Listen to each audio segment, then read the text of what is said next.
Eu saúdo a todos com a graça e a paz do nosso Senhor e Salvador Jesus Cristo. Que Deus possa abençoar cada um, cuidar de cada um, fazer de acordo com o querer, com a vontade dele na vida de cada um. Amém? Hoje nós vamos falar aqui em Gênesis capítulo 6, do versos 6 até o verso 8, a respeito da corrupção da humanidade, né? Quando, logo após que Deus tinha criado, logo após a tentação e a queda, logo após a genealogia de Sete, nós vamos falar sobre a corrupção da humanidade. Para que o vídeo não fique muito extenso, eu não vou começar do 6 a 1, mas eu vou começar do 6, capítulo 6 de Gênesis, e o verso 6 até o verso 8. Amém? Que diz assim: Então arrependeu-se o Senhor de haver feito o homem sobre a terra, e pensou-lhe em seu coração. E disse o Senhor: Destruirei o homem que criei de sobre a face da terra, desde o homem até o animal, até o réptil, até a ave do céu, porque me arrependo de haver feito. Noé, porém, achou graça aos olhos do Senhor. Então, só até o 8, Noé achou graça aos olhos do Senhor. Aqui é muito interessante da gente ver em Gênesis, porque Gênesis ele pode ser considerado o livro da criação, da humanidade, e o livro, vamos dizer assim, o livro do início do mundo e o livro do fim do mundo, as duas coisas. Porque logo após Deus manda Noé construir a arca onde ele iria destruir a humanidade através do dilúvio, aquele que não ouvisse Noé. Porém, aqui a gente vê que aqui o verso 2 diz, o primeiro já diz que os homens começaram a se multiplicar muito sobre a face da terra, né? E então ali nasceram filhas, né? Muitas filhas, né? Então viram os filhos de Deus, que as filhas eram formosas dos homens e tornou para si, né? Então Deus falou: Não contenderá o meu espírito para sempre com o homem, porque ele também é carne, porém os seus dias serão 120 anos.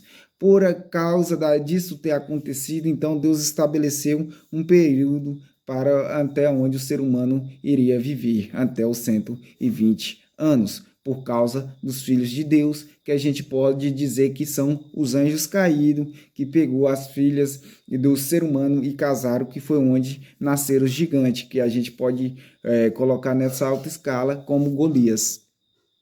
Amém? Então o 6 já fala: Então arrependeu-se o Senhor de haver feito o homem sobre a terra, e pensou-lhe em seu coração, e disse o Senhor: Destruirei o homem que criei de sobre a face da terra, desde o homem até o animal, até o réptil, até a ave dos céus, porque me arrependo de o haver feito.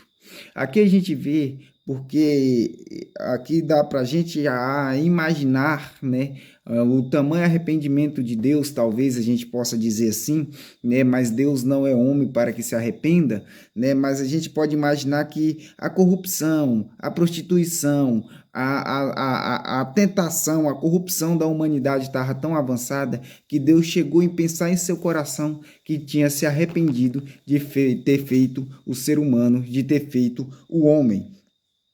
É uma coisa tão engraçada da gente imaginar, porque Deus é tão calmo, tão manso, tão amoroso, de chegar a este ponto de ter se arrependido, de ter criado o homem. Mas só que o homem levou a Deus não ao arrependimento só de ter criado o homem, mas ao arrependimento também de ter criado o réptil, de ter criado as aves do céu.